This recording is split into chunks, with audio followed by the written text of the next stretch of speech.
We are back. We are back on the No Nonsense Trader channel, and I am Dave. And today I'm going to share with you the final building blocks, the volatility building blocks.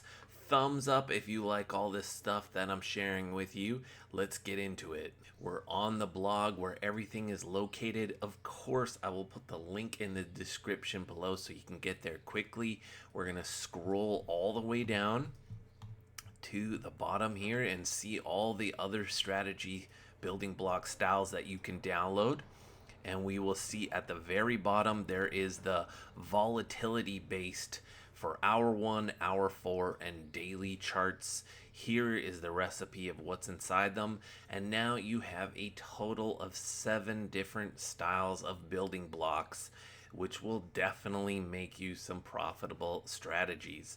Let's go take a look at that in StrategyQuant. So we are in StrategyQuant, and where you're going to put these building blocks is in the builder under full settings, under building blocks, and you're going to load them right here. And we're going to load the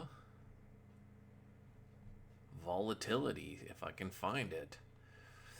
Volatility, there it is at the bottom. Volatility hour 1.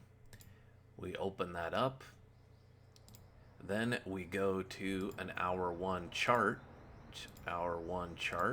and we click on start, and it will start making strategies on GBP USD hour 1. It's as easy as that to make strategies with StrategyQuant. So give it some time to build, and it will start making some strategies for you. And so now I will start making the custom projects. And I will make 2 styles of custom projects. I will make some for faster computers and slower computers. And I will also make some already with FTMO data. So you just have to download it, and it's already part of the custom project. And then I will make others with IC Markets Broker, and that's the broker that I use. So I will get to work on that, and I will see you in the next one. Thanks, guys.